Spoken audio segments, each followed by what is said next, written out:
Let's go under the hood with the Nordstrom's Motor Medics. Welcome to the Under the Hood Show. We are glad to have you with us. Russ Evans is here to answer your automotive questions. Thanks for joining us under the hood. Shannon Nordstrom is here to do the same. Welcome, hoodies. Thanks for tuning in so we can help you tune up. I'm Chris Carter here to answer your calls at 866-594-4150.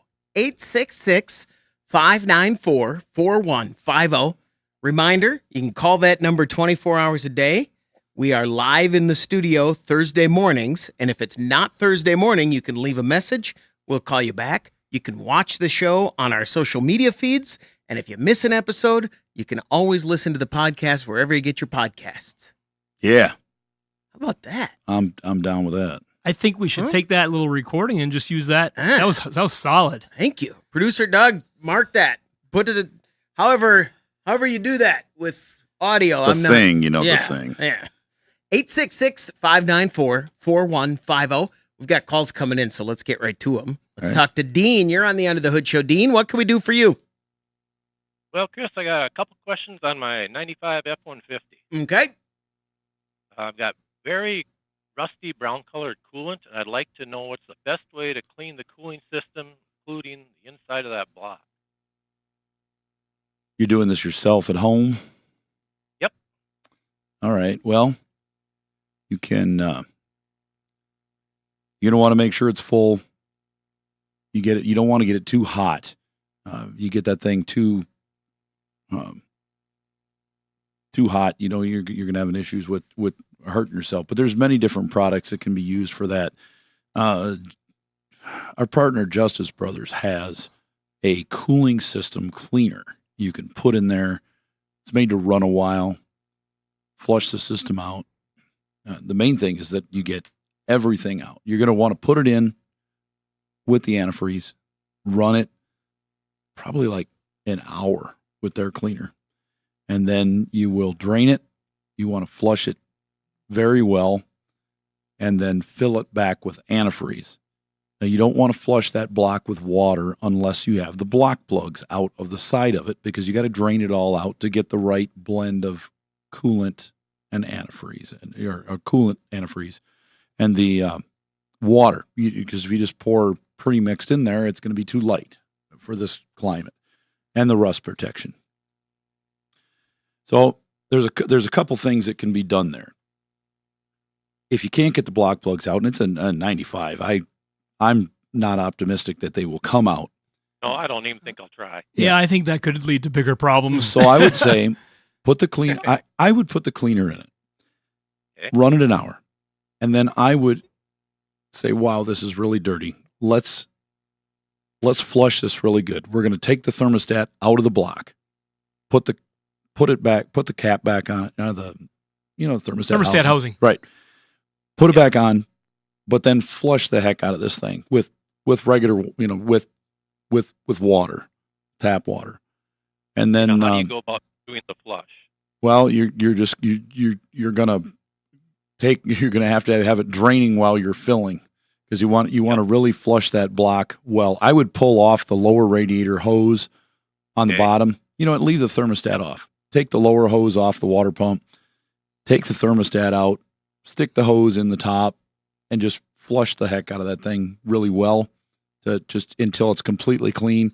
Put it in there both directions, whatever you can. Have a bucket on the bottom, right? A 5-gallon bucket on the bottom for your off your lower hose. Now, do you just leave it run at an idle? No. Turn it off. No, turn it off. It's going to be warm, but not hot. And remember, you've already ran that cleaner through there before, right? Hopefully, to release some of that scale and help get this process to break some stuff free. And once you've got that flushed out, where you're confident nothing's coming out but clear water, our partner Peak makes lots of different coolants. So they've got pre-mixed, they've got all makes, all models, they've got colored, whatever it is for your vehicle, but they also have a non-premix, a non-diluted type. That is what you're going to need in this, because you're going to need to make sure you get that blend right. You can start, once you get it drained out as well as you can, put the lower hose back on it and the upper hose, fill it with pre-mixed, but not all the way. Make sure you leave yourself probably a gallon of room in there, which will be down about 4 inches in the radiator. Then test it. Okay. Run it for 10, 15 minutes. Test the coolant, with the cap off, test it. And make sure that that coolant is the proper strength. If it still is good, it's good to 30 below, you're fine. Fill it the rest of the way with that Peak premixed. But if you find that it's 10 above, that's when you want the Peak 100% straight coolant to go in there. And you top it off with that and blend it until you get the right mixture of coolant in there. That's the important thing to do, is make sure you get that right. Now, you are using, because of your situation where it's already so rusted, we have to flush it. And the only way you can flush it at home is going to be with your garden hose. And because of that, you're going to have a non-distilled water in there. It's tap water, but Peak coolant provides rust protection. They know a lot of people are going to be doing this. People just use tap water in a lot of cases. If you have it completely drained, you always want to fill it with distilled water and the bottled water, Evian or whatever. Sure. Aquafina. No, but Not sparkling. Well, Right. water from a dehumidifier. If you save that, is that better? Oh, you're a genius. There you go. That's distilled. It's right there. Okay, that's Perfect. what I use. Yeah.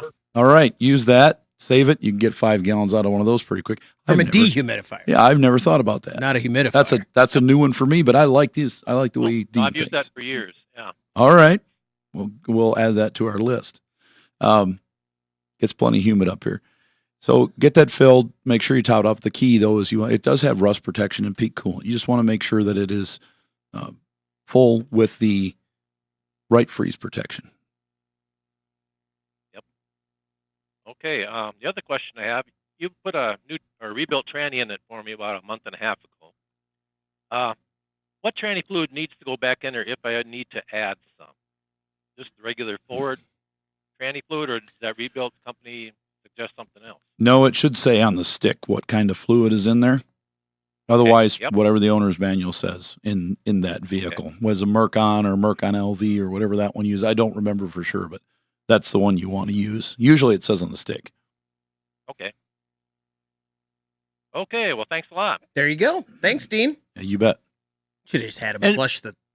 I was in with the Yeah, transmission. and if he wanted, you can call back to Russ and he can double check the service records and see what's supposed to be in there just exactly. So if you don't see it on the stick, sometimes somebody's throwing a aftermarket stick in there and there's nothing written on it. You never know what you're going to get after that 1995's been through the It's through Oh, yeah. the market a little bit. A little bit, I would assume. Yeah, Get my water out and flush my voice.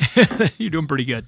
866-594-4150. We're going to take a quick break. When we come back, we want to hear from you on the Under the Hood Show. Three friends talking cars. You decide if they know what they're talking about. This is Under the Hood. 866-594-4150. That's the number to reach us here at the Under the Hood Show. Let's go to Pennsylvania and talk to Art. You're on the Under the Hood Show. Art, what can we do for you? Good morning, guys. Thanks for taking my call. You And bet. hopefully the cell phone connection stays okay here. I just was doing a coolant change on a 2000 GMC Top Kick with a 454 running propane. I pulled the lower hose to the radiator and I felt a good amount out of it. But also, too, I took one of the heater hoses off and blew through it to kind of flush that out, and more water came out. I said, okay, good. I put that hose on, put the lower radiator hose back on. When filling it, I get 2 gallons of antifreeze in the radiator and no more. So I'm worried I got an air pocket. Is there some trick or secret that I don't know about to get that to fill up? Definitely takes more than that. It probably takes 6. Yeah, Take the that's thermostat what I was out. thinking. Yep. Take the thermostat out of the top of the engine and Okay. fill that radiator up until it comes out the thermostat, and then stick the thermostat back in it. You could also So take a that would- heater That hose, would allow the air pocket. right? Or take the uppermost heater hose off, the one that goes to the top of the intake area. Take that Yep. off and fill it until it comes. That'd be easier than a thermostat. Just pull that hose off of there and fill it until it Yeah. comes out. should hear air coming out of that when you're filling the radiator. You should hear coming out of that. Put your thumb over it even, but yeah, fill it until it's completely full. We use a vacuum in our shop, not a shop vac. We got a So I special. should have done a vacuum system on that. Okay. Yeah, we have a coolant Got it. vacuum, pulls it down, sucks 100% of the coolant into it. Works pretty slick. You can buy those things for about $60, but you probably don't need one unless you're doing it on a lot of cars. Is that a by I chance? actually have one, but didn't think to use it. Is that by chance an old Schwann's truck? No. Okay, we had so many in our Nope. we had so many in our market that were propane Schwann's trucks that got repurposed into other vehicles after they were done in their fleet use, and that's why I reacted and asked that question. Mhm. When The propane shouldn't make any difference on the coolant question, just for others that are listening. when we enter this truck in our I Mitchell just system, wanted to give you guys as much information as I Oh no, could. but Yeah, just you bet. we have other people listening. I just let them know that doesn't matter for the cooling system. this truck and many other GM vehicles, it seems like not Ford or Chrysler, but when we put it in, it says, is it propane or is it gas? Oh. Or is it flex fuel? They made a ethanol? bunch of them. So it must be a factory option, Mhm. although some of Schwann's are not factory Yeah, options. that's great to they're, bring up. They're built at the factory for them, but they're not an everyday option for Yeah. everybody. Did you have another question, Art? Yes, I did, guys. I did rear wheel bearing hubs on a 2014 Dodge Grand Caravan. And I was wondering if there's any other trick or better way than a slide hammer to try to pop the hubs off that vehicle. They're corroded so bad. Is there another trick I didn't know about or should know about for the future? Call the Hulk, have them grab a hold of it, one-hand it, just yank her right off that thing. Yeah, we use a air chisel, impact chisel, and knock them off that Where way. do you push from? Between Pushing, we 'cause we go right between where the hub spins and the spindle itself, not between the knuckle on the vehicle. Yeah, because you'll mar that up and You'll dig a hole in it. I've seen a lot of them come in with 10 marks where they've been cut. I'm like, why do you do that, people? Just bang on the bearing. You're going to throw it away anyways. So yeah, we hammer on the bearing. Yeah, I tried in the putting an center. old bolt. I tried putting a used bolt in the bolt hole the wrong way and put an air chisel on it, and it didn't budge. So Yeah. it's like, okay. You know, I did the slide hammer method because I figured it's not going to hurt. I'm just throwing it away. Honda's one of the companies that were genius when they drilled 2 holes in all their brake rotors and drums and threaded them so that when they corroded later in life, they knew it would happen from other models. You just thread a bolt in it, it pushes it out like a press. It would be very easy, since Dodge knows that this is the problem, Ford knows the problem with the Explorers, if they kept making those models, which Caravan they did forever, but they could have just drilled 2 holes in the face of that and threaded them, and they would have always come off. But I don't think they're thinking that far ahead. They don't need to. and So you it might could be try some well- very nice amounts of PB Blaster before you start the project. But that's a hard one. Yeah, we're talking about the physically removing, but if you want it to be physically, easier removing, if you have time and you really want them to come off like butter, if you start putting PB Blaster on there and you can do it for a couple days while it's sitting there and you're doing other stuff, they'll come right off. But if in the fast way we do it is you spray it, you tap on it with a hammer, spray it some more, tap on it with a hammer, and that vibration will get it to go in. It's like throwing something in a lake. Doesn't matter how well it's sealed, it'll find its way in there eventually, and then it'll come apart. So blast it. Art, thanks very much for the call. I'm so torn on these most recent calls because my instinct is to say, just bring it in. But then if they did that, we wouldn't do this. You know what I mean? 866-594-4150. Let's go to North Carolina and talk to Dustin. You're on the Under the Hood Show. Dustin, what can we do for you? Hey guys, I got a 2022 Lexus GX460. It's got 35,000 miles on it, and this car's got full-time 4-wheel drive. My wife drives it, so she got a nail in the passenger front. So I went and got that tire replaced. And then I was listening to an episode, and Russ said something about, different tread depths can cause issues with the differential and the transfer case. And so that made me nervous. So I went and got another tire replaced and put it on the same axle on the driver front.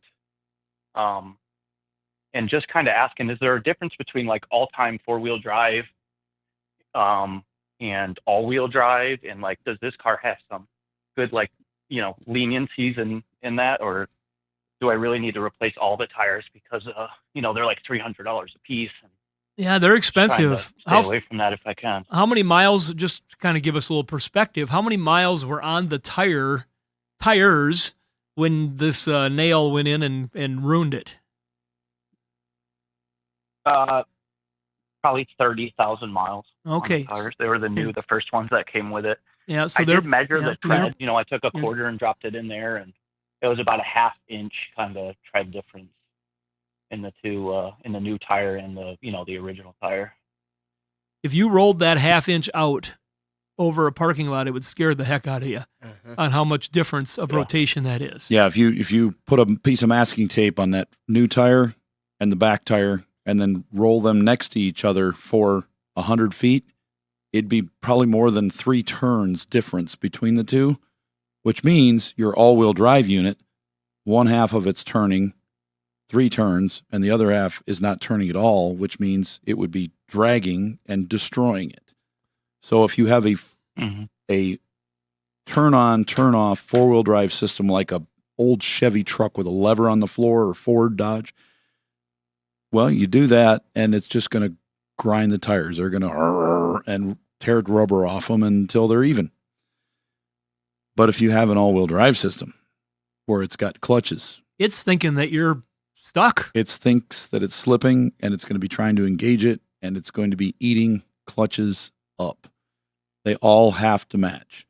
Tire stores, if they're smart and, don't want the liability of having to buy a transfer case, will tell you, no, we will not install 2 tires. You bring your 2s in, we'll put tires on them and you can carry them out. We don't care what you do with them.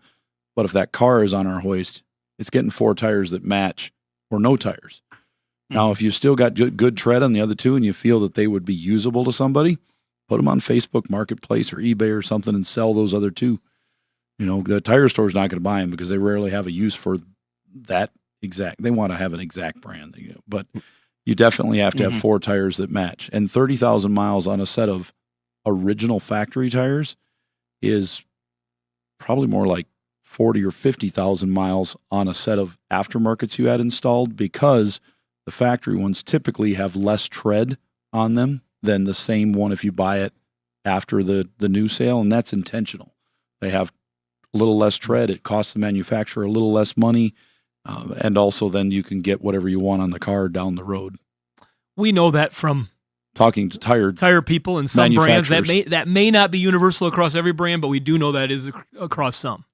But I would definitely, when you felt a ½ inch, that's just too much. I think we've had people we've talked to before, and you get into that 1/8 inch range. There's some tolerance there, but when you start getting that much difference, I would be very concerned, especially with a sophisticated vehicle like that. It has a very high-end 4-wheel drive system on it, and you don't want to mess with that. So, where are they now? What do they do now? Buy 2 more tires. Yep. Got to have them all 4 matching. How long, Dustin, how long has it been since this work took place? How many miles on the car? Probably like 300-400 miles, I would say. Perfect. Yeah, don't waste any more time. You're going to have to, it stinks, but you're going to have to budget for that as soon as you can. And, and then right now we don't have any. And keep them rotated. Yeah, and we don't have any slippery driving right now. Anywhere in the country. It's maybe a little rain here and there. Maybe you take it off and go to a gravel road, give you some slippage. But as a rule, if you're on hard surfaces, this is something you got to pay attention to. So they're okay. There might be okay for now. They might be okay to fix this. I'd do it sooner than later. Because we've not on this kind of vehicle, but it feels rough. But we've actually had customers that we sell a ton of remanufactured transfer cases for pickups. Yep. Good old pickups.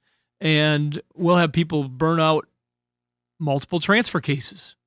And the rebuilder's like, this is not a warranty issue. There is something happening here. Have them check their tires. Oh, my tires are fine. They check their tires and they're like, oh, you got You're ruining these units. And some think fine is I've got a 1/4 inch of tread on the back, so it's not worn out, and I've got a 1/2 inch on the front, so it's not worn out. My tires are fine. Well, they're fine, but do they measure all the same within a 30-second of each other? And they're, oh, no, what does that have? That reminds me, I need to get mine rotated. And I would have thought, my impression has always been that if you do that, I mean, by the time they drove out of the shop, that transfer case would be ripped up, that all-wheel drive. No, it's just putting a lot of stress on it. I think there'd be a little bit of forgiveness in this unit, but don't push it. Don't wait on it. Dustin, thanks very much for the call. Good luck. 866-594-4150. We're going to take a break. When we come back, we want to hear from you on the Under the Hood Show.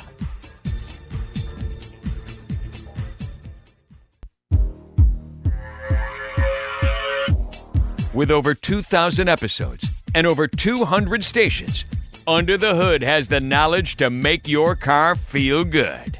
This is Under the Hood. 866-594-4150. Don't forget, you can watch the show on our social media channels. You can catch the podcast if you miss an episode. And if you subscribe to the YouTube channel and join the Hoodie Fan Club at underthehoodshow.com, you could win a hoodie. Like Bill Kemp, congratulations everybody here from Under the Hood and our friends over at Berkeley One Classic, celebrating 50 years of collector car coverage, and Universal Technical Institute, uti.edu. We suggest them if you're wanting to know more about auto mechanics. They can get you fixed up.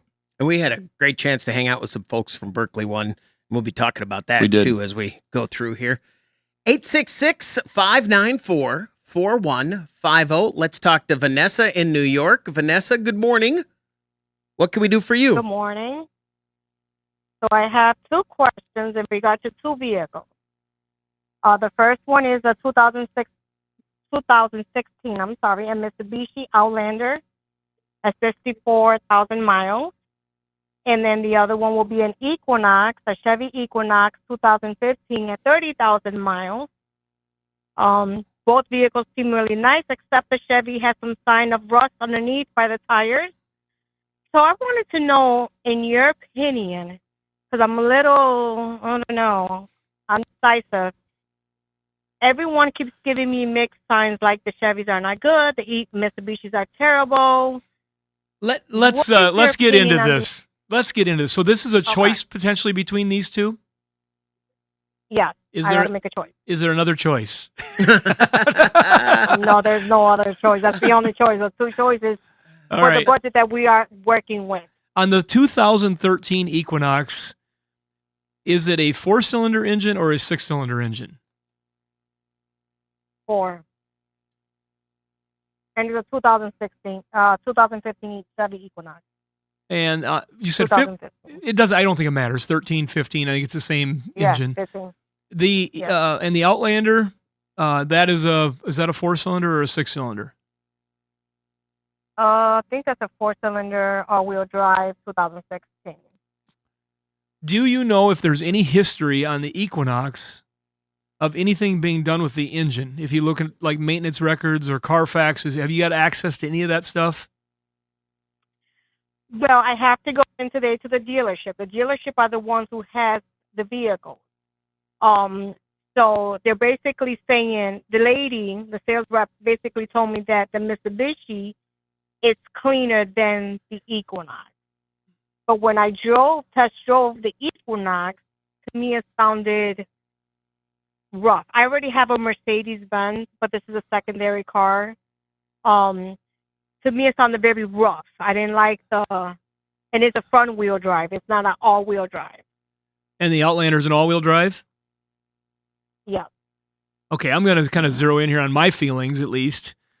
The Equinoxes, I've got friends, employees that drive Equinoxes, and they just drive the wheels off of them. They are a little rougher around the edges. They're not going to be as refined, probably, as your Mercedes that you're used to.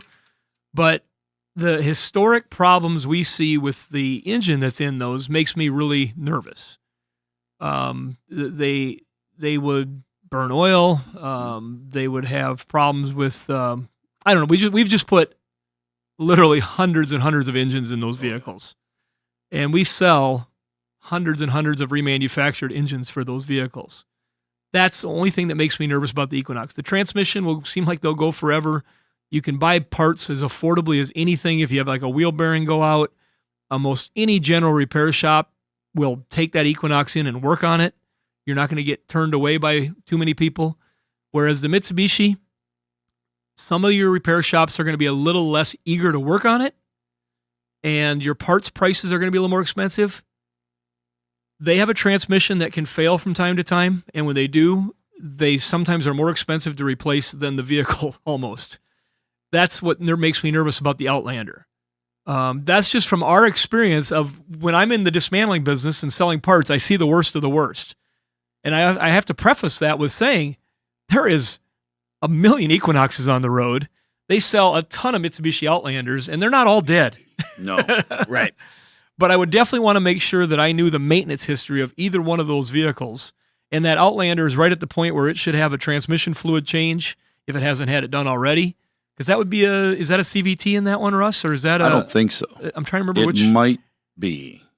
But not either way, always. either way, that's something I would be concerned about. The Mitsubishi's probably going to give you a little more of a refined feel, more like your Mercedes to a certain extent. Russ is giving More me like not an Equinox. Yeah. Compared to the Equinox. Yeah, it's in between there. Russ is giving me the If we're eyebrows. going 1, 2, 3. I deserve Yeah. the eyebrows on that one. Yeah. It's going to feel more like not a Chevy Equinox. If you would have left off Mercedes at the Well, end, I was trying to connect more the refined vehicle than she had. than the Equinox. More like a smoother vehicle than the Equinox. Yeah. And an Equinox can be a smooth vehicle.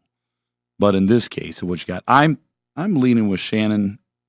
If you've got an Equinox that's starting to rust, it's in that New York rust belt, it's a two-wheel drive. Yeah. And you get some snows up there. I think it looks like the prediction for this winter is pretty nasty. That's going to go nowhere Yeah. in the snow.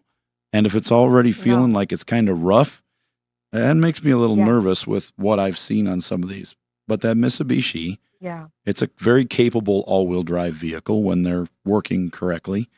And like Shannon said, there are hundreds of thousands of those out on the road, but not everyone is perfectly running, but more of them are running than not. So I would say if you're looking at it for a second car, primary car, we'd probably be maybe go in a different direction, but secondary car, I think I might get the 16. I had a neighbor that put 180,000 miles on a 15 or 16 Outlander. And then they sold it. They traded it in, and it was still going. I said, oh boy, you're going to be putting a transmission or something in that. And they never did. They didn't take care of it. So one thing you might ask on the Outlander, if you do go that direction, is just say, hey, what service records do you have? Has this transmission been serviced? They should be a Carfax shop. They could pull up the and record. maybe say, well, you know what? I think I'd buy this, but I want you to inspect and service the transmission first. The transmission, yeah. I mean, because I looked it up on YouTube, and they said that the most reliable Mitsubishi so far will be also included in. So that was a 2016 Mitsubishi Outlander. They made it good that year, supposedly, as long as you keep up with the vehicle. Right. Getting the transmission, oil change, brakes, et cetera, et cetera. So that was my main question on that, but I will call them and ask them for the information. Yeah, well, we appreciate your call. And it's hard to go sometimes against the 30,000 miles. But in this case, like Russ said, if it's showing some rust, you don't know where that 30,000 miles was acquired at. It probably some heavier in-town driving to keep it that low with that age in your area. The 16 that had a few more miles put on it, you're getting a couple, 3 more model years of technology that has improved, and you're looking at a few more miles, but I think it might be a good trade-off. Vanessa, thanks very much for the call. Quick reminder, when we talk about, there's times when we've said, if the transmission needs to be serviced, whatever, and you can negotiate, say it's going to be, if that service $700 is or $500 Right. or $400 or whatever. and you go in and negotiate that on the price and get it lower, remember that. Because 3 years later, if you don't do it and it breaks, you're going to go, it's junk. Oh wait, I was supposed to cover it. They did give me the discount. I just forgot about that. Because you'll forget about that. I just ask them to do it when it comes up. If it's a full service dealership, if it hasn't been done, I would just say, hey, I'm interested in this, and already maybe have in your pocket what it costs for a transmission service, so you know how much you're negotiating. Or they'll say, no, we did it. Look, here, it happened 2 months ago. 866-594-4150. Let's go to Kentucky and talk to Michael. You're on the Under the Hood show. Michael, what can we do for you? So I got two questions. The simpler of the two questions is when looking at buying a used engine or transmission, how do I know that the yard salvage facility that I'm buying it from is reputable and gonna, if there is an issue, gonna stand behind the warranty? Is there some type of way to know that they're a good place to do business at? I don't know. Is there anybody we could ask in this room? Michael, I'm not accusing you of being a plant, but there is no, I don't know if there's a radio show that would be better to call than this one to answer this question. I mean, My thoughts exactly. Is there somebody that might be the president of the Automotive Recycling Associations of the United States of America next Friday? I don't know. Who could that next be? Friday already? Holy smokes. It is. No, hey, thanks for asking the question, Michael. And I've got some, I could go on and on, but I got some quick advice I can give you. I have an easy one. What's that I think. What's their warranty? Yeah. Well, but what does it mean? Right? Just like any other warranty. Yeah, what does it mean? And I just want to ask a leading question here. What kind of vehicle are you looking for an engine for? So I actually called, I don't know, a month or two ago about a 2013 Town & Country with basically a blown head gasket, and I looked into it, and I took y'all's, and I've already pulled the engine out, and I'm just going to put in a replacement engine, similar mileage or lower mileage replacement engine. Good idea. That's a great vehicle for that. And the reason I ask is sometimes I'll get folks that'll ask this question, and they're trying to find an engine for a 94 something. And the reality is, Escort. Yeah, the reality is there's not a lot of them out there that are not worn out. So it's hard to find that sort of a thing. This one. But in this particular case, the simple cues that I would do, we have our partners Car-Part that are on, the internet searches in the world. And on that search, you can see the credentials of the yard. Like in our case, I'm just going to use Nordstrom's as an example from the salvage side of what we do. We are a certified auto recycler with gold seal credentials. And the gold seal has to do with the customer assurance and quality assurance. The certified auto recycler piece has to do with how the facility is set up. What kind of bricks and mortar do they have behind them? If somebody has that designation, they've got some good bricks and mortar behind them. So if something does come up, when it comes into warranty, you ask the questions. Now, there are a lot more places that are willing to sell you a warranty that's including labor with certain parameters. We are just getting ready to redo our warranty system around here, but in some cases, they'll sell you like a block of warranty. They'll say for this much money, you can get this many dollars in labor coverage if something happens. Or it can be a percentage of the value to get you a limited allowance at $60 an hour or $50 an hour if it goes to a professional repair shop. There's different things like that. Or if you're a do-it-yourselfer, your labor, you hate to lose it if something doesn't work out. But like in our case, we give a standard 6-month warranty on everything that we sell. As far as that goes, it's 199 days, we've always said, but it's basically 6 months. That's the way you got to just ask those questions and see how they handle it.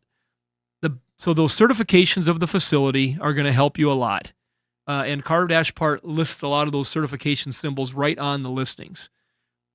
When it comes down to picking a unit to buy, you can sort by price, you can sort by miles, you can sort by different locations, when you're out there. But the reality is make sure that the vehicle that you're going to get the vehicle out of, the source vehicle, can be clearly defined. There should be a stock number on the engine. This is universal in people that are dismantling vehicles themselves. The stock number on the engine needs to match the stock number of a vehicle that they're showing as the source. And if they're doing things well, you're going to see the image of that dashboard with the miles written. There might even be a YouTube video like we do, a 2-minute YouTube video to show the vehicle running when we inventoried it. So you can see that source vehicle exactly. I would warn you to watch out for brokers. And I do know some very, very good brokers that are of high integrity. But for every one of them, there are 20 people on Facebook trying to get your attention in the marketplace with pictures of engines and racks that they don't own. And they're just basically calling people up on the phone and trying to source an engine from wherever they can. And they'll tell you whatever you want to know to get you to buy that engine. And I've just seen too many horror stories like that. And we've been the recipient of those horror stories when people call us and say, "Hey, I didn't get my engine. I gave you $1,200 and I didn't get my engine." And our salesman will be like, "Well, we can't find the sale." And here it was somebody that was spoofing our good name, sending them a credit card link to pay for an engine that never existed. And they used our imagery and stuff to do it. And that has happened a lot in the industry. So, certified facility, I would prefer you buy it directly from a facility. Get the VIN number, and here's the final trick.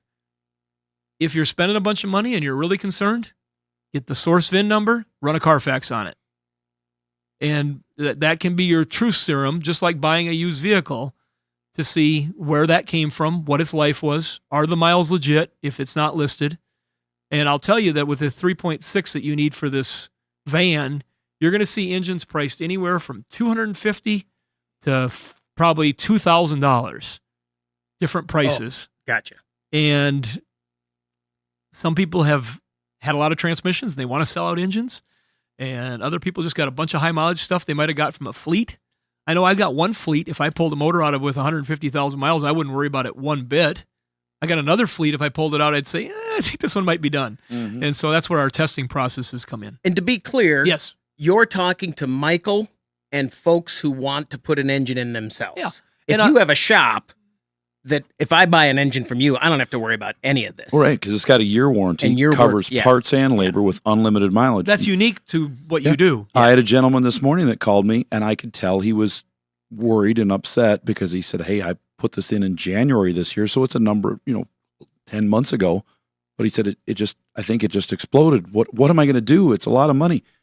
I said, don't worry about it. As long as that engine failed, you are covered 100%, parts and labor. Unless like you ran over a deer and ripped the radiator out of it, you're covered. So find a facility too that maybe does both, and if you're purchasing it from them. One last quick thought. If you see the pictures of the vehicle, I'd much rather buy it out of a traffic accident vehicle that has an obvious accident than something that's not wrecked. Right. Driven to the wreck. 866-594-4150. Going to take a quick break. When we come back, we want to hear from you.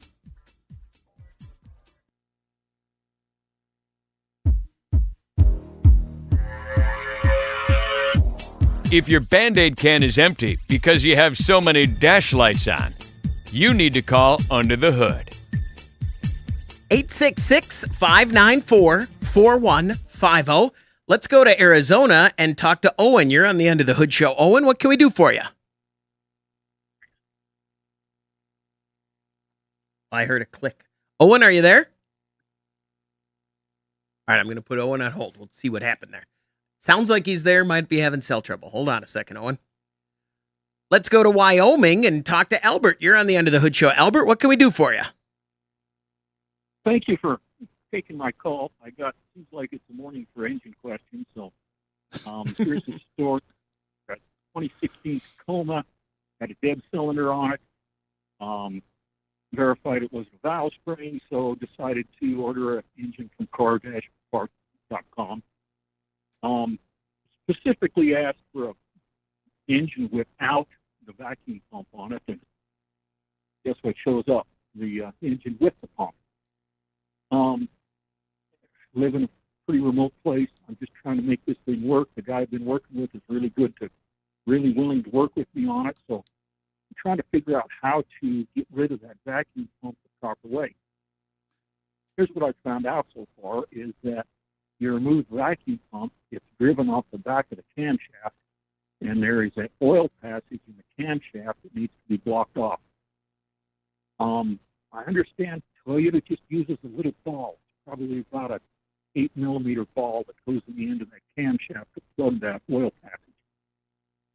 My question is, can I do that with the cam mounted in the engine just by pulling the pump off and going in there with a brass grip and pounding that ball in there. Have you seen this or done this before? No, I've seen those engines come in and somebody's left the vacuum pump on it. They've left it on there. The problem is they make some noise when they're not connected to a tubing system. So you'd want it connected somewhere where the tubing, even if you ran both the hoses from that up to your air cleaner box, just so they're muffled, you'd be fine there. I would probably trust that more than putting in the brass ball myself. I'm just not sure how solid that's going to be because Toyota does it with a press. They have the cam, they manufacture it, they put the ball in it and push it in with a press that's pushing it in there at a couple 1,000 pounds, and it's gripping the cam the right way. Tap it on that, there's some risks. But typically, when you buy an engine, let's say engines fall under a category we call 300 dash and then a number.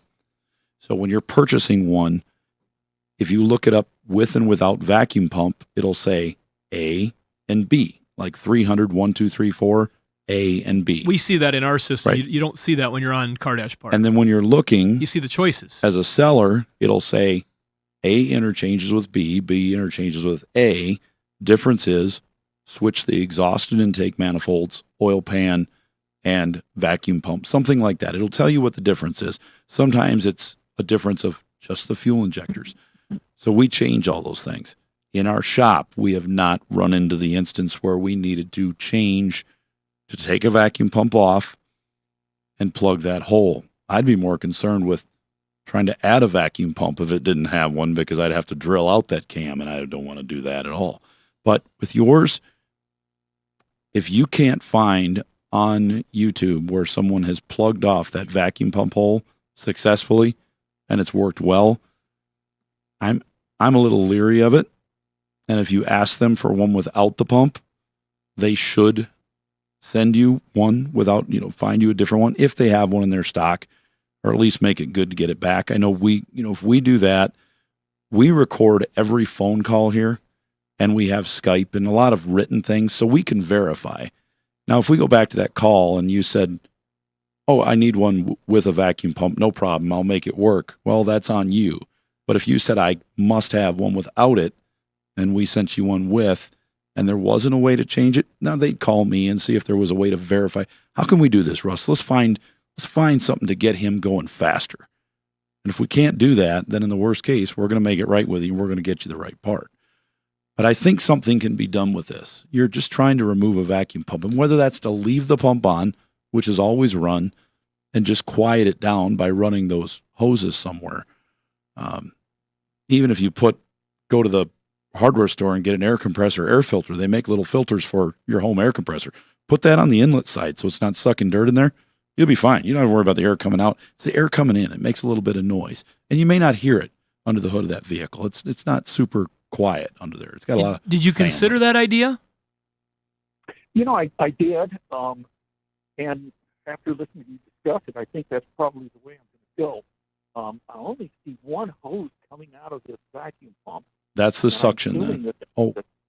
That's the suction. Yeah, So yeah. I would want to put some sort of little filter on that or route it up to the air cleaner, like you say, and just let it go. I would. Right? I would, because it's lubricated by the engine, so you're fine there. It'll run all day long. You're not pulling any vacuum on it. I think you'd be fine. I mean, you put a little filter on it, put a hose on it, run it into the cab, use it to vacuum your carpet, little canister to keep the dirt out. Yeah. Passengers can vacuum while you're driving. Yeah, a lot of just dog hair. keep it clean, man. I left the vacuum pump on my diesel truck, even though it has no vacuum. Yeah, because And you it's switched just it over run- to an electric Right. hydraulic brake system. It just runs there. Yeah, and the vacuum for the wastegate is gone. It's all mechanical, so I didn't need it. Well, I left it. I'm not taking it off. It requires a different belt routing and all that. I'm just not going to do it. You got a lot better thing here. Albert, thanks very much for the call. Good luck. That might be my new favorite fix. Leave it? Just Don't leave fix it it. and try and quiet it down. Otherwise, it doesn't matter. Like wind chimes. I don't want to take that thing out of the ceiling. Just tape them up. Hour 2 is coming up. Stick around. Thanks for listening to the Under the Hood Show.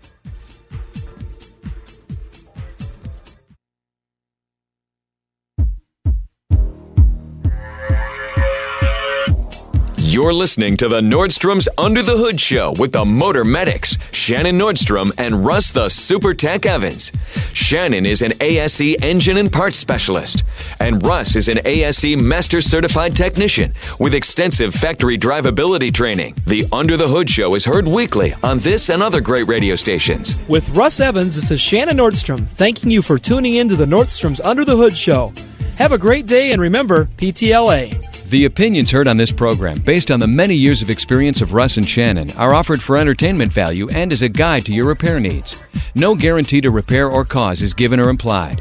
Always check with your favorite certified technician and follow all safety procedures before attempting repair. The Nordstrom's Under the Hood Show with the Motor Medics is reproduced and distributed by Prairie House Productions.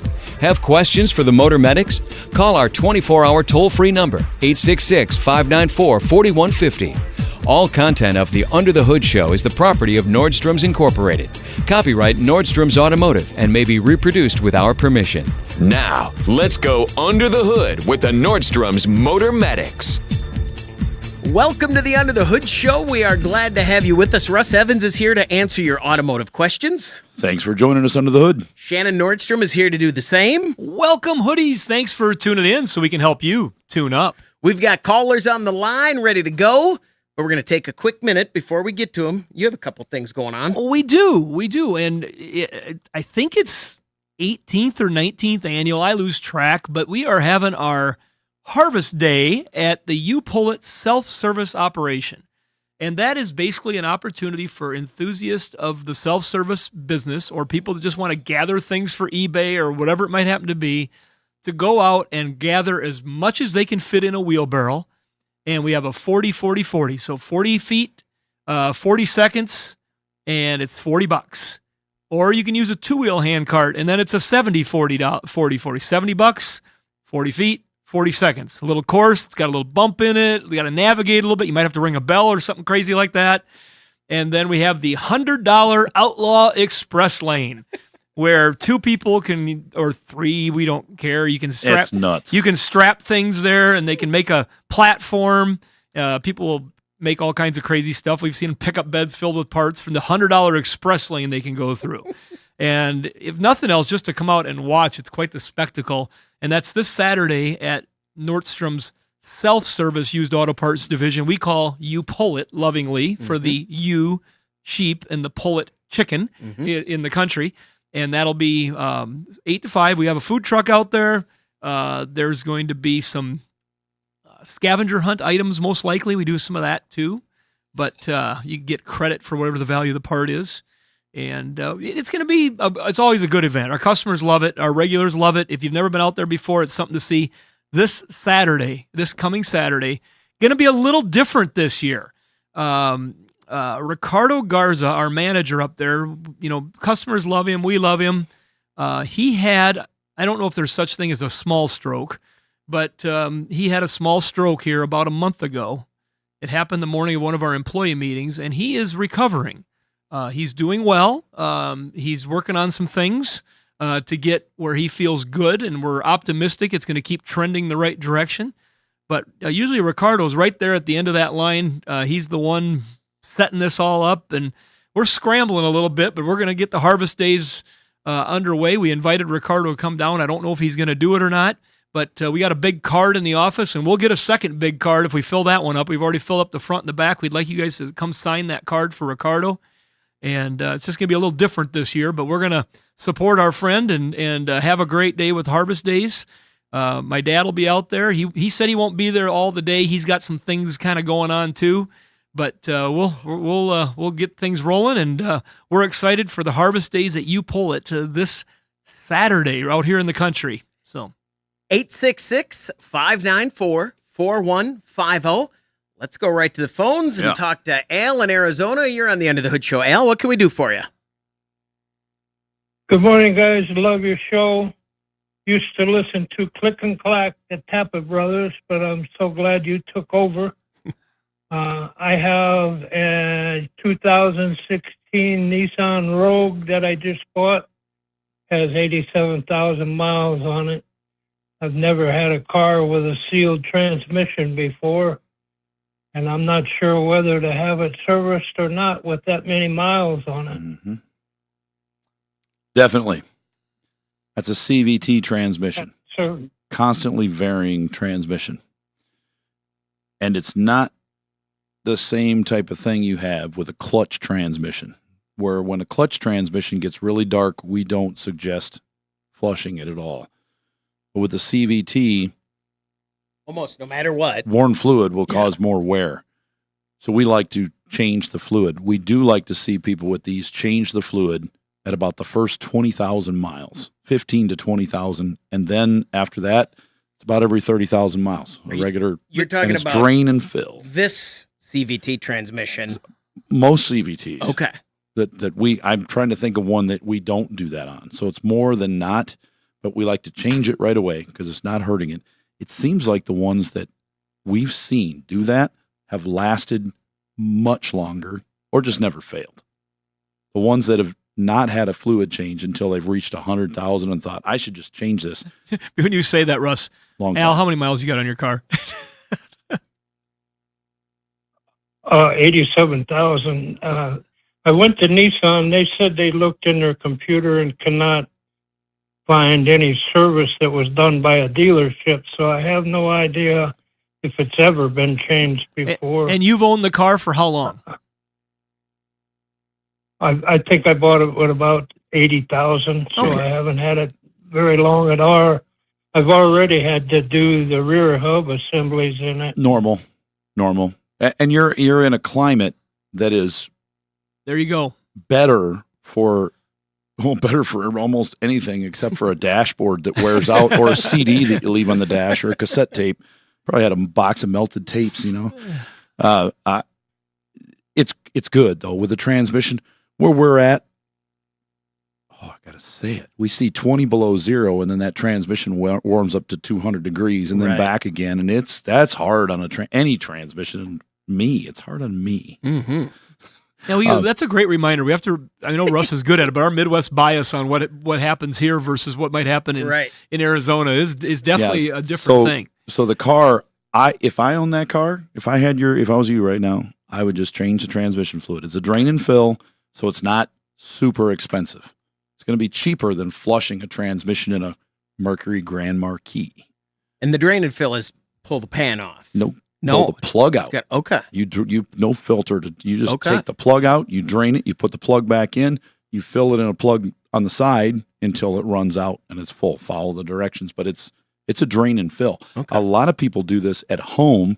If they're changing their own oil, they're doing this. Some people will do this at home, but they won't change their own oil Sure. because, well, let's say the dealership just has a flat rate and says it's $150 to change this. They're like, no, I'm going to do it myself at home, but yet they're still getting those $75 oil changes and they don't want to mess with that mess. Right. And then a lot of auto parts stores will take your fluid in. I think O'Reilly may do that. They did for a while, but not all of them will do it. But they'll take that oil in for a waste disposal. So ask them first. But yeah, I would definitely change that. That's my bottom line on that one. Does that help you out there, Al? Well, the dealership told me that they would have to have pull the pan and all kind of stuff. No one's ever told me that I could drain it and fill it myself. It should be a drain and fill on a Nissan Rogue if it's a CVT Nissan Rogue, and I believe it is. If you're, are you a YouTube user guy? Ever? You got a grandkid that is? Kind of, yeah. All right. I like YouTube. All right, great. Go to YouTube, type in 16 Rogue transmission fluid change. That's it. It's going to pop up and give you 100 videos of people doing it themselves. Watch a few of them. Yep. See how many of them are the same. Yeah. And the ones that are the same, believe those. If it's 2 or 3 that are crazy, don't. And then type in Beehive helmet. Al, thanks very much for the call. Good luck. Real quick before we leave this topic, is there any way, if I'm doing it at home with the plug, is there any tricks that you can give me that I don't get transmission fluid on my hand? Gloves. Yeah, rubber gloves. That's it, right? I mean, once I pull that plug, no matter how careful I am, it's going to go wear some onto disposable me. gloves. If you pull the plug out of the bottom, always, I like to take the top one out first, the Okay. fill plug, That one I can. Okay. because of the suction. If I take the bottom one out first, it'll squirt out about 6 inches straight and come down.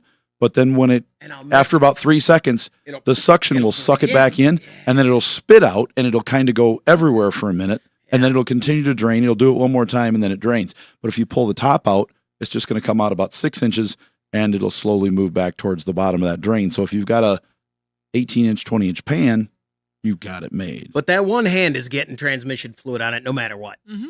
Gloves or not. I mean, it's getting on the glove, but still, there's no way to do it without. If you're overhead on a hoist, it's going to run down your arm. It's just a good chance. But if you're level on the ground and you're reaching underneath there, you can pull the plug and get it on your hand, pull it out of there without it running backwards. Okay. Dirt. Yeah, I don't like it. It does a body good. Pass. We're going to take a break. When we come back, we want to hear from you. The phone number to reach us, 866-594-4150.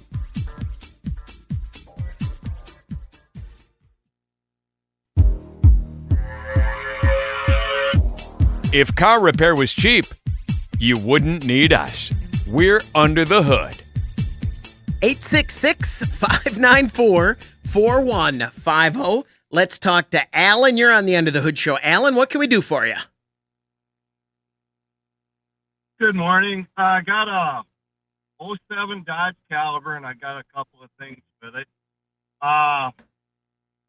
When it was raining all that time in June and July, I got into it one morning and then went back in the house and changed my jeans because they're all wet.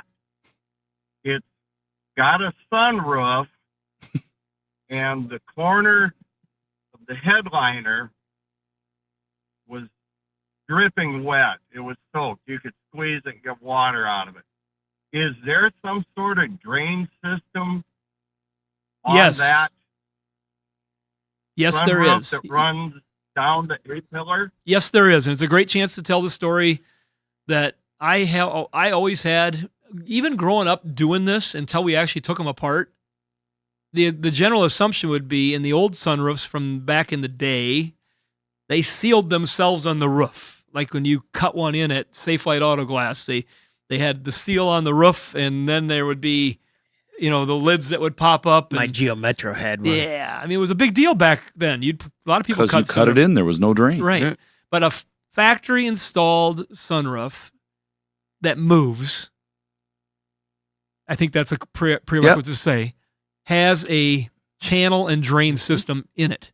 And they're made to leak. The hole around the roof is going to leak, but it leaks into a channel that runs to drains fore and aft, and they are common to get clogged up with spider webs, just dirt over time, because they don't always get enough. Like your gutter, that brown mud stuff. Like your home air conditioning system when the condensate isn't draining all of a sudden, and you got this big gross mess you got to blow out of the hose. And there's 4 hoses, one at each corner. All right, and if any one of them goes wrong, you can have a mess. And so I think when a car is young, it's not a bad idea to run a garden hose over the roof every once in a while and flush them out. You don't even know you're doing it, but you can flush them out. You could even be more deliberate about it and run water in the channels. Sometimes you can open it up and at least get to the 2 front ones. You're staring right at them, and you could put your garden hose right in that hole if you put a little hose on the end as an adapter. Yeah, and I've ran just a little fish tape into them before. I've blown air in them before. Sometimes if you can find out where they exit, you can come up from the bottom with a flexible something that you can just slide up in there. You don't want it too sharp because then they get old, they get brittle, and you can puncture them pretty easy. Just like can you get it? Chris would say, can you get a 4-foot pipe cleaner? They might have those on Amazon. Yeah, seriously. Yeah, something connect them the right way. You can. Yeah, but I think if you had a small fish tape with just the copper or brass end on it, or rounded brass end, you could push it up in there. But I think air can do just as much. Catheter. We're talking kind of like a catheter. Sure. But yes, there is a drain system, and yes, it has to be open. There you go. How's that? All righty. Okay. Well, and does that matter if you use the thing or not? Because when I bought the car, it had a real funky wire running from the switches down the A-pillar, Yep. under somebody messed up the switch and had to rewire it. So I opened it once, I closed it once. It's never been used since, but still it gets dust and It's still going to leak.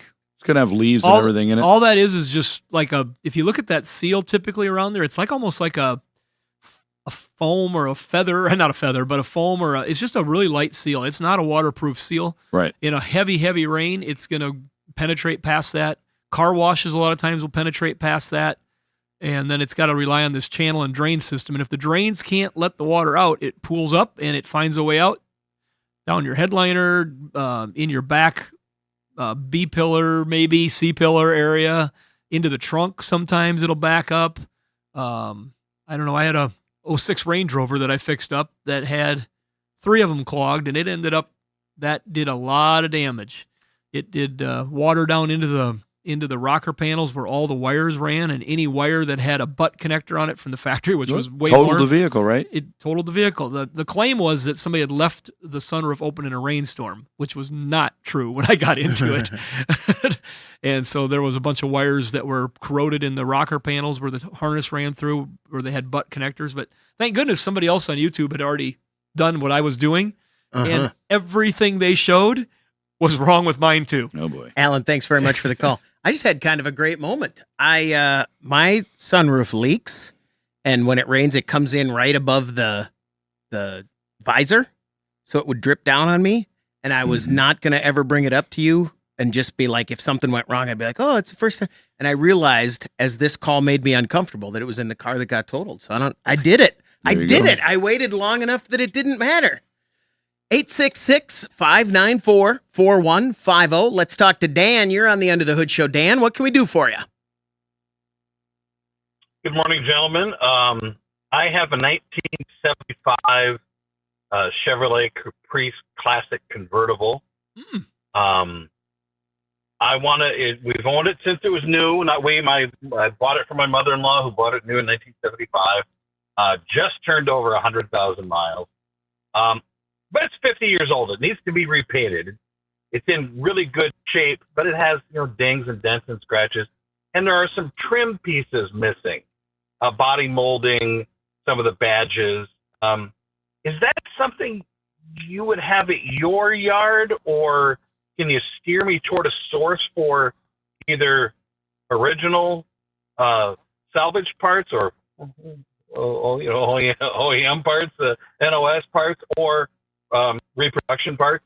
That's a great question. We get asked a lot, and I have zero problem with the question because you got to kind of figure out the best route to find those things. And my sister, Yvette Vanderbrink, is in the collector car world and the restoration world. She sells a lot of cars that need restoration, or they're parts cars. And she'll have auctions that people buy cars just to get the trim off them, because they're rust buckets that have been sitting out in a field, but they want the stainless steel trim off them because in that particular car, they can't buy it anymore. There are some craftsmen out there you can find on the internet that can retool trim. They'll fix it. They'll take dents out of it. It's just kind of crazy what can be done by some of these craftsmen. But on a common GM car like this, there are companies like Classic Industries. They, if anybody, are either going to have this or they could direct you to who does. And they used to be a catalog only company, but now they're an internet company also. And they make a catalog for Firebird and Camaro. They make a catalog for Chevelle. They make these big Caprices and the big body cars are getting so popular. I just can't believe that there's not stuff starting to be made It's coming. for them. But in the meantime, we are not your place. If we had a 75 Caprice Classic Convertible, my dad would have it stolen and stuck at his shed, and you'd have to go get a personal tour to even try to convince him that he won't sell you any parts. But it's getting into that classic stuff. And what we do at our place is all late model stuff. It's the stuff you see driving down the road today. It's a brand new car back 15 years. There are yards that specialize in older vehicles. There's specialized facilities in Arizona. You'll find some. New Mexico, like Windy Hill Auto Parts in Minnesota. There's another one I'm not thinking of right now, but there's a couple of them in Minnesota that they purposely go out to auctions and they buy old stuff like this and they categorize it just like I do the new stuff.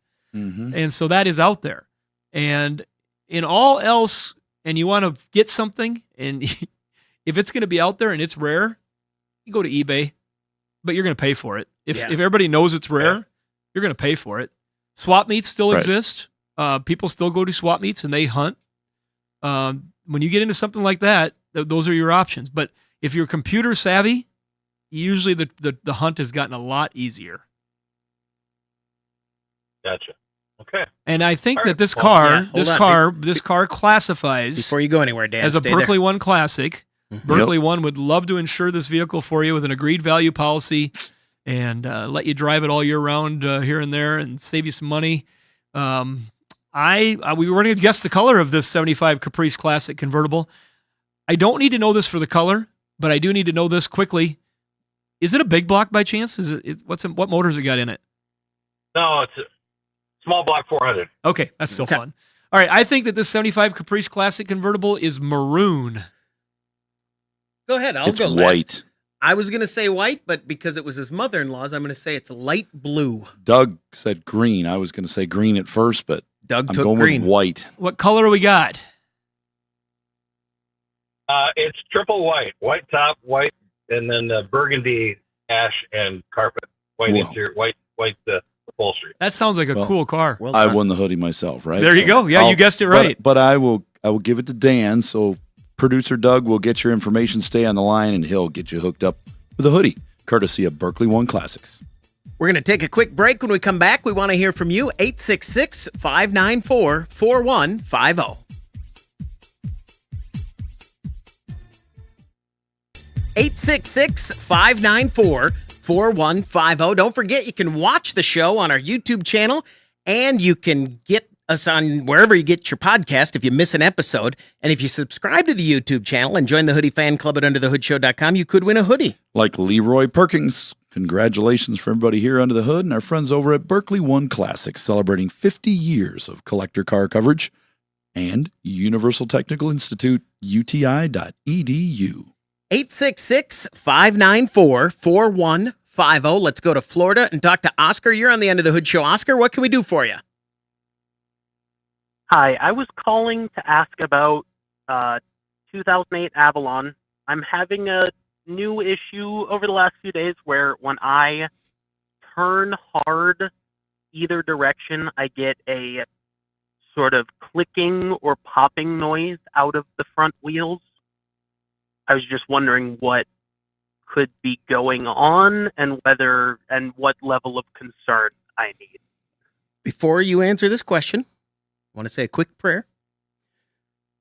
Lord, please make this a cheap fix, because I don't want this young fella in Florida to have to ask his dad for any money to fix this problem. He probably doesn't make much. He probably works at Disney or something like Probably. that, driving boats around. Yeah, yep, exactly. Driving that sleeper Avalon that is a monster. So does it make this noise only while the vehicle is rolling when you turn all the way, or does it make it when you're just parked and I'm going to back up? So I turn the wheel all the way and then back up. Yeah, only when moving. So if I'm, Okay. it's more pronounced when I'm moving slowly. And you can't tell which side it is, but it's definitely more towards one than the other, probably. Maybe a little bit more to the left. All right. I think you might have an axle shaft that's going bad. And those aren't too bad. You find an independent repair shop to put a CV shaft in, shouldn't be too bad. But check around. There might be a specialist shop somewhere along one of the runs there that has a brake CV type shop, and they just specialize in knocking that stuff out. Yeah. And the difference between shops in Florida where you're at in that Orlando area could be anywhere from, let's say, $200 installed to $700. So you want to ask, and it's a pretty straightforward repair. So you should be able to call and get a price over the phone. You without might them seeing even be able to find in that area. I've never given this advice before. I don't think I've ever given this advice before. But if you're social media savvy, you probably could find a mobile mechanic that's recommended by others. Oh, okay. That could come right to where you're at, and that's a type of repair that could be done in a driveway by someone that does that sort of thing. There again, compare price. Maybe it's Right. not a savings. Maybe they charge you enough for the convenience. It's not a savings. But Oscar, I would look underneath that vehicle myself, and you're I know your dad, and I think that makes you adequately smart. We know you're adequately smart, more than smart. But where the shafts run out to the wheels that drive the wheels, physically inspect them. You might look underneath there and see one that's just like literally the boot's broken, there's grease slung out of it. That's the one, more than likely. Okay. Because it just happens. That rubber breaks down and they can and on an older car like that, a lot of times you can look underneath there and say, "Yep, there it is. The outer joint is cooked." You can see it. Physically, just look at it. Then you call and say, it's the driver's side front. Right. Yeah. It's the boots. Boots ripped up, the grease is slung out of it. Pretty common on an Avalon for that to happen. Yeah, or a Camry. Just over time, that's something that can happen. When you turn, it'll go click, click, click, click, click, click, click, click, and it'll speed up as you speed up turning, or it'll slow down as you're turning. Mainly when you're stepping on that throttle. That's what it sounds like, at least. Does that help you out there, Oscar? Yes, it did. Maybe it'll be cheap enough that you can upgrade your stereo to try and match my new stereo. Because that Avalon, I know the Avalon stereo, and mine's better. Even if you put new speakers in the doors, mine's better. For those that didn't catch on, we're pretty sure that was Chris Carter's son. Yeah. Good luck, Oscar. Still doesn't compare to an electric Acura stereo, does it? Thanks, man. See you later. I love you. You can better say, be you your can say son. that. Yeah, no problem. We love you too, Oscar. Yeah. Doug says, 866-594. Doug's still not sure. 4150. Let's talk to Richard. You're on the Under the Hood show. Richard, what can we do for you? Yeah, good morning. I've been in an argument with guys about E30 fuel and older vehicles. Like I have a 2013 Dodge Ram 5.7. Is it going to hurt the engine or not on using E30s? And there's no really fuel difference, I know, as far as mileage and stuff. Nah, not on yours specifically. It's made for 2001 and up flex fuel vehicles, but you'll know it's going to turn a check engine light on if there's a problem because the fuel trims can adjust so much. There's with the alcohol, it needs to run richer. It needs more fuel delivery. It needs to spray more in to not run lean. Well, if they're saying it's going to run lean, they're wrong unless the check engine light comes on because the computer has the ability to adjust to a certain point, either more fuel or less fuel, based on things like dirty fuel injectors, things like that would cause it to run leaner. And Russ, tell him your personal experience with a vehicle you've been running E30 in and watching it on the scanner, what you see. Oh yeah, I've been driving that thing for 9 years now. E30 for a good chunk of them. All of it.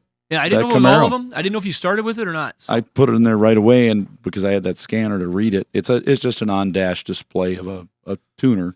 So I watched it; it was fine, and I've not ever had that check engine light come on. And I looked at it again. I got the tuner in the glove box. I pulled it out and plugged it in just to see if anything changed in there, and it still says it's adding 8% fuel, but that one can go up to like 17% before it turns the light on. So it's still got room. So if he puts it in. He's at a quarter tank, puts in 3/4 of a tank, and then keeps doing it for a month. And if the light comes on, just stop doing that. Yep, go back to 15. There you go. And there can be situations where your vehicle's state of tune might not be very good, and that extra alcohol, it might not like it. Mm-hmm. But it's not going to blow up the engine if you'd recognize that right away if that check engine light comes on. If you drove it with the light on for a few months or 20,000 miles, yeah, you might damage something. Or if it got so far off whack that it started flashing the check engine light. Yeah, don't do that. Don't do that. If it does come on and he switches back, will it go off on its own too? Oh yeah, okay. With the fuel trim code, it will. Okay. And your argument with your friends, just so we're safe here, is there what years of vehicles are involved in the argument? 2013. Just that one. Okay. Well, tell them they should just start listening to the End of the Hood show anonymously. They could do it. They're all right. Yeah. Thank you. Yeah, thanks very much for the call. Thanks. No, I've been running E30 in my 22 Silverado since I bought it brand new. 866-594-4150. Let's talk to Chuck. You're on the Under the Hood show. Chuck, what can we do for you? Good morning, gentlemen.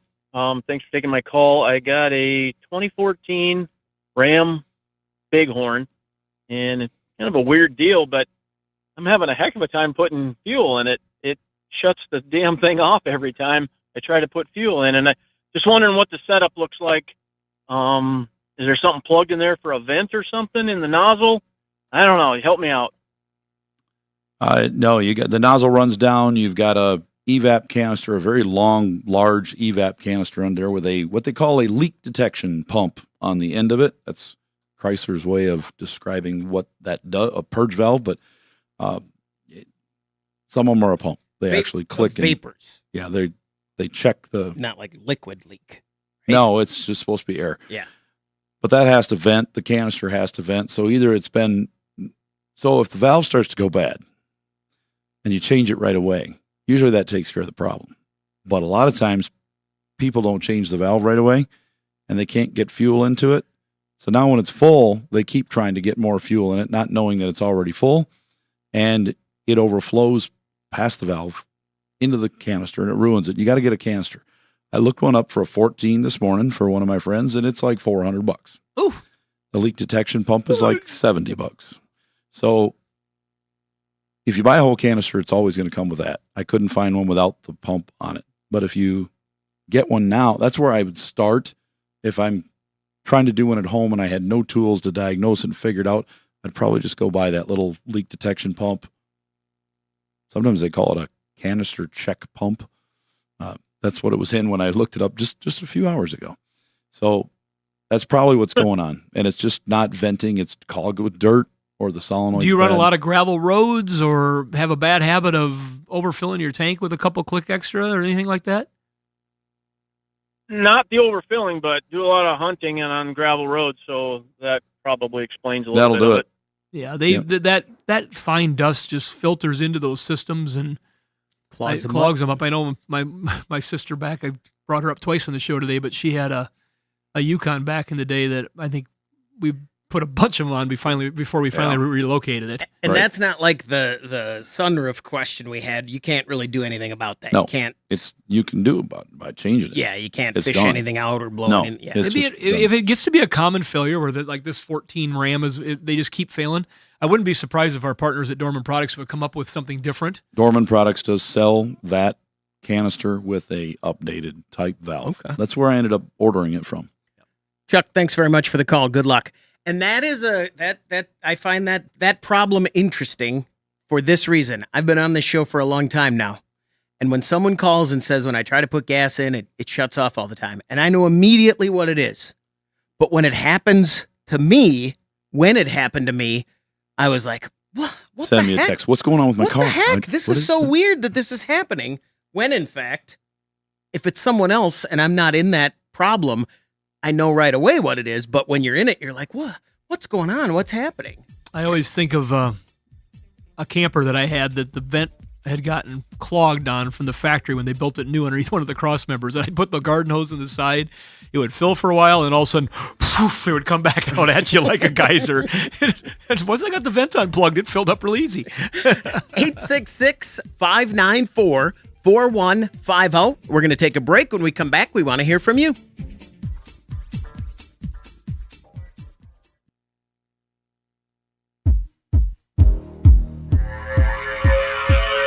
That's all you got to do to fix it? I could have paid a guy $1,000 to do that. This is Under the Hood. 866-594-4150. Let's talk to Daryl. You're on the Under the Hood show. Daryl, what can we do for you? Hey, good morning. I have an 06 F150 with a 5.3, the 3 valve. What can I do to prolong the life of that engine so the cam phasers don't go out other than not driving it? Well, the phasers won't go out. It's the engine that loses pressure all the way at the phaser, and that causes it to not operate. People think the phasers are the problem. They're not. And when they replace everything in there trying to fix it, a lot of times, more than half the time, it does not fix it. Your best bet is oil changes. Don't overload the engine by towing more than the vehicle was designed for, not what you think it's for, but what it's designed for. and change that oil 3 months, 3,000 miles with a good quality oil. Those 4, 5, 6, 10,000 mile oil changes will kill that engine. It'll wear that part down. And then when you get to the point where the phasers are no longer operating because they don't have pressure, if the rest of the engine still sounds good when you start it up and the oil pressure is good on the gauge, that means the bottom end's good. Get a lockout kit for it.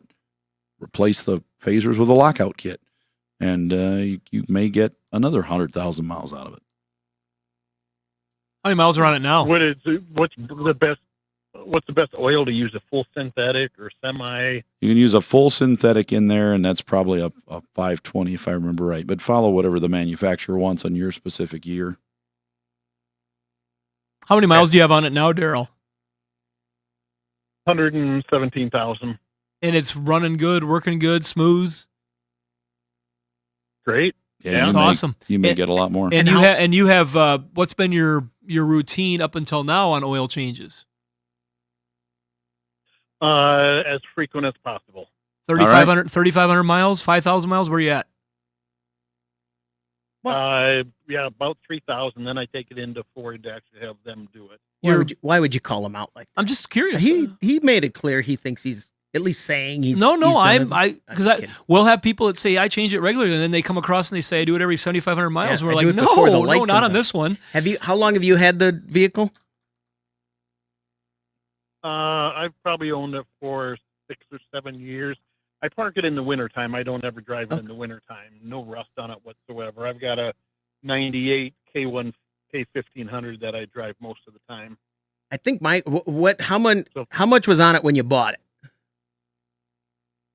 Like 80. So I put on 40,000 in the last 6 years.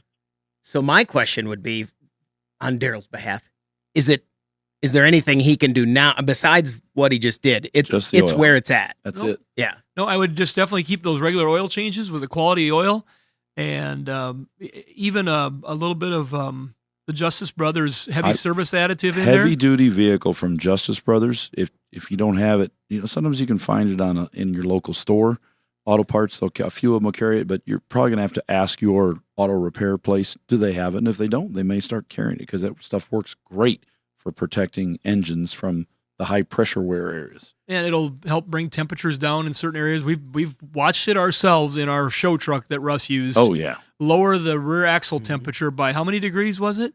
The 25 degrees of the temp because it was running. Compared to your pulling before you put it in there and your same pulling afterwards, it was 25 degrees cooler with the heat gun at the cover. There's a lot of friction back there. Daryl, thanks very much for the call. 866-594-4150. Let's talk to Brent. You're on the Under the Hood Show, Brent. What can we do for you? Hey, guys. Having some issues with the 4L85E. It's in a 2009 AM General M1151A1. It's a ex-military up-armored Humvee. And when I got it, you got to short out these pins on the TCM, and I got a code for the manifold pressure switch. So dropped the pan, replaced that. Drove it up to Midway Oil, got some fuel, and it shifted great.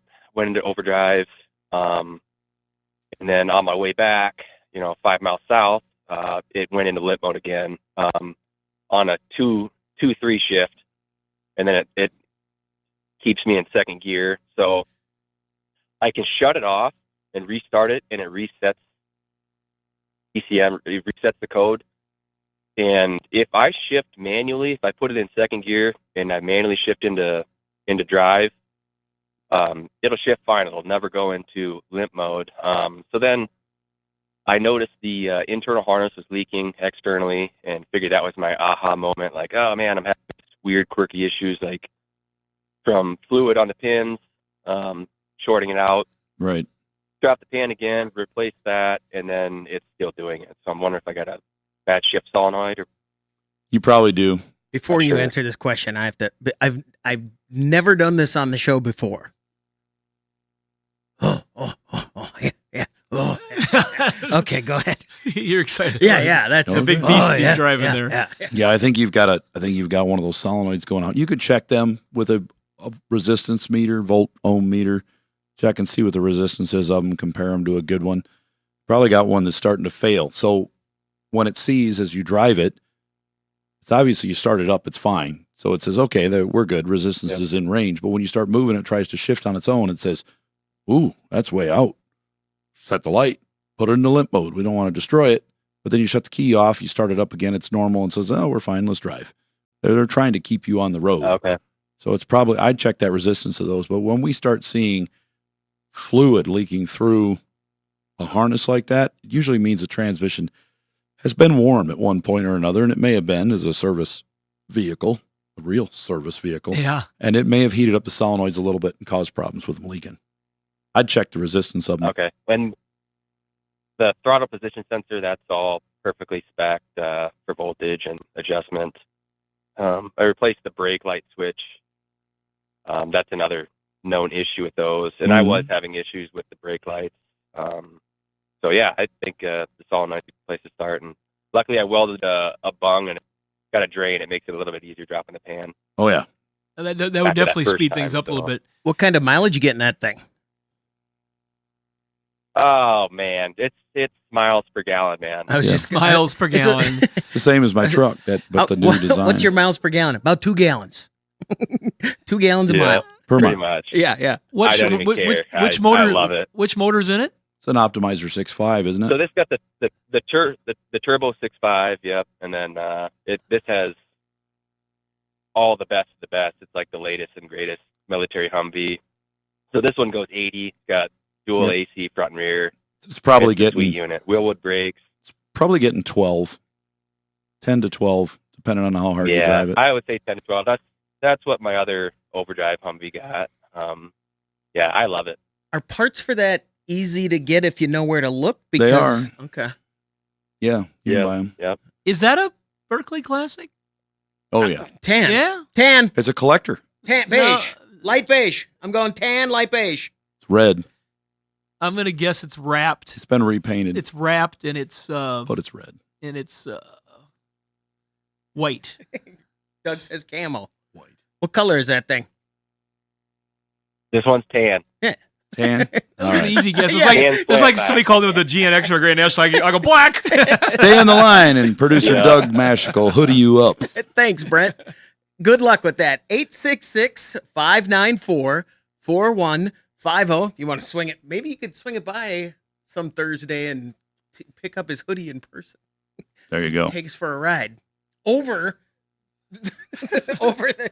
All right, let's talk to Bill. You're on the Under the Hood Show. Bill, what can we do for you? Hi, guys. I love your show. Thanks. So I have a 2017 Ford F-150 that's been in an accident. It's the damage is all on the back. The insurance company has deemed it totaled. The frame is bent, but it's bent behind the axle. Mm-hmm. And I'm looking at retaining ownership of this pickup. But since the accident, if it sits for even a day or maybe even a short day, and you get in it and start it, it's still drivable. It has a severe lifter tick that lasts about 1 second. And on the dash, it does not show any oil pressure. Now, if you shut it off and turn it back, start it back up again, then it'll show oil pressure. Any ideas what? I don't know what's going on. I was thinking you were going to say it doesn't start right I away. was and the ready fuel to pump say, broke right away. off. We were going to go That fuel happens. pump got knocked off in the accident because that happens all the time. But no, There is absolutely nothing in that engine that should be able to break off and not. But that is a problem with no oil pressure. You're not getting any oil pressure. I would change the oil before you make a decision. Get that done today, this afternoon. It's still pretty nice. Change the oil. Go get yourself a Motorcraft original, fuel filter from your auto parts store. Put that on there. Put the right oil in it. Then tomorrow, start it up and see if it does it.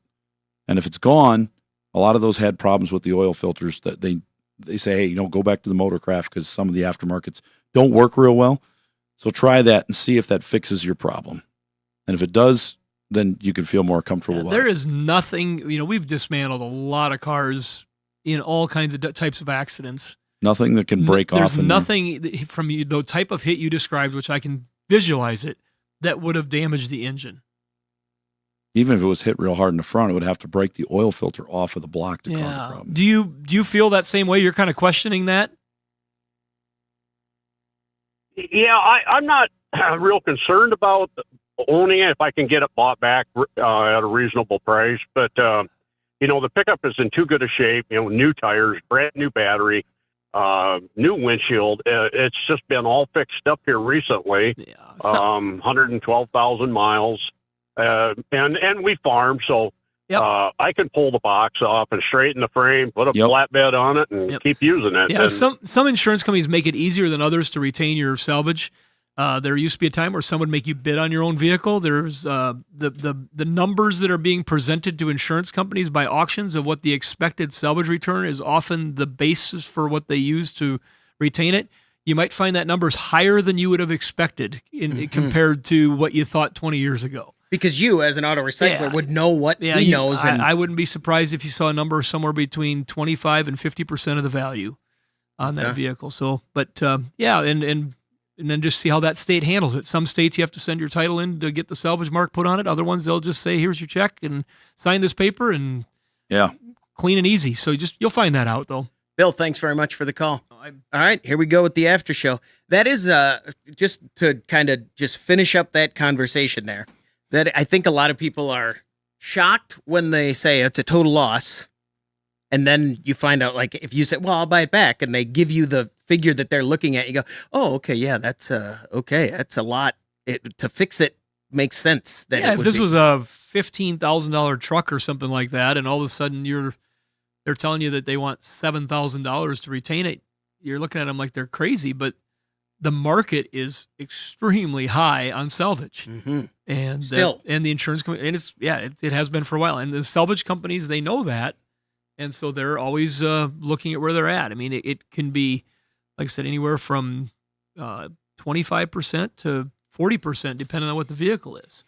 And that is something that you just find out by asking those questions. Some companies, they don't allow you to retain your vehicle, but it's very few. Most of them are going to give you that option if you ask for it. But most of the time, they're trying to move that vehicle. They're trying to get the total loss settled. They're trying to get you to sign that we're good. We're good. We got this all settled. We agree on a value. You're not hurt. He's hitting the back end. Your neck's okay. Yeah. Let's get this all done. And all right, here's your payment. We're going to have somebody pick up the vehicle. It's going to go to the auction.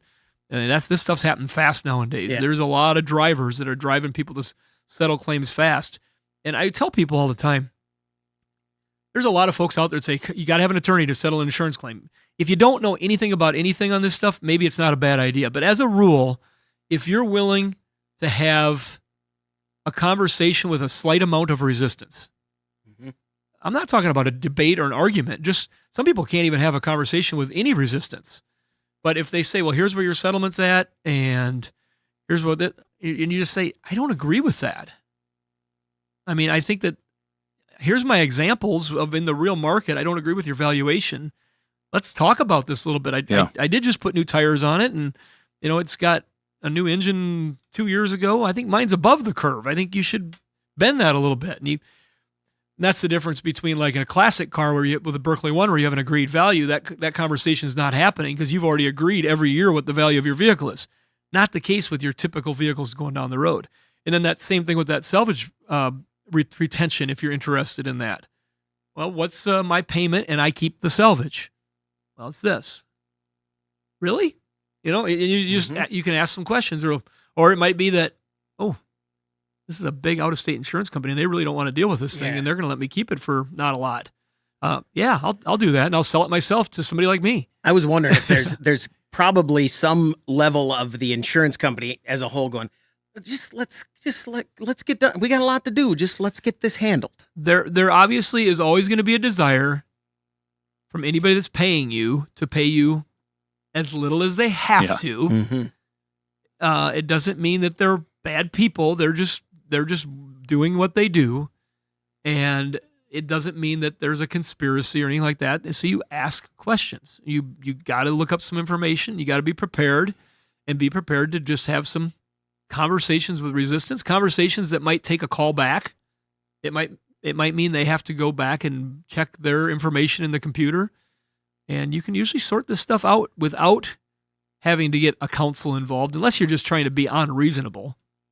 If you then they'll say, we're going to get our lawyers involved if you're being unreasonable. If you have, here's what I imagine too. If you have agreed value coverage, and let's say it's October now. Last November, you reached your agreed value. I bet you really look to see. I mean, I bet you don't. I mean, you know what you're getting, but you're going to look to see if if you're winning a little bit or losing a little bit. I definitely would, and but also it is also. I mean, it might not help you, but you would go look. Berkeley also makes it fairly clear that if you feel like during the term of your policy your value has changed, yeah, sure, reach out to them. If all of a sudden you had I look at like my Trans Ams and there was a couple of examples that suddenly sold on auction and you saw the prices were flying through the roof. I've done that. I've called and said, because they had a 79 10th anniversary here. It's been a number of years ago now. And all of a sudden it just went crazy. It went for like $160,000. It was a one-off type deal. But then after that, other ones started selling higher. And I got a hold of them. I said, I think I need to change the value. And they looked at the auction results and they said, we agree. Let's move it up $20,000, and then you pay a little different premium, and that's where you're at. Now, but here's what I'm at. I bet once you get the check or right before, no matter what, let's say you and I agree it's 10. We have the accident. They give you the check for 10,000. You're gonna go look and see if they're going for 11 or 9 to see if you won or lost. Right? I mean, you're gonna be. It's kind of you're thinking because you're hypersensitive to it at that point, and you just want to know if you win or lose. Right? I mean, wouldn't you? You do. I mean, I'm not saying there's anything actual happening. Human nature is win and lose. Yeah. That no matter what you say in life, human nature is win and lose. The same reason if you have this car, if you have a 1994 Caprice, and then you see one go for $1 million on Barrett Jackson, you go, these cars are worth. My car's worth $1 million. Doesn't matter what's you just kind of. The fact that yours is an old V6 taxi is way different that they had VIN number 1 Impala SS. Yes. It's a big difference. Yeah. And at the end of the day, I've read a lot of business books, listened to quite a few, but for things to kind of work, it's got to be a little bit of win-lose for both sides, and then you're probably where you need to be. All right, that's going to do it for the Under the Hood Show, I think. Keep an eye out if you're, I was going to say if you're still watching. I mean, I don't think you have to say that, because if you're not. Just talk your way out of where you talked yourself into. We'll have some special podcasts coming in from our trip, so you can go listen to that. So, yeah, we had a great trip, and looking forward to getting some stuff out there. Mm-hmm. Big thank you to the folks at Berkeley One. For sure. Berkeley One was able to host us at an event at Toyota headquarters in Plano, Texas. The folks from Toyota Insurance that helped with that were excellent. Mm-hmm. The folks that we were able to spend time with in the Toyota Experience Center and outside with the winners of our contest, talking to them. We'll probably bring some of them back in on here. But what a great experience down at the Toyota headquarters this last week. And, for sure. Look for us to be able to have some stuff to show you about that. Plus our hometown journey with Mr. Russ Evans back to Longview, Texas. That's right. Thanks, everybody.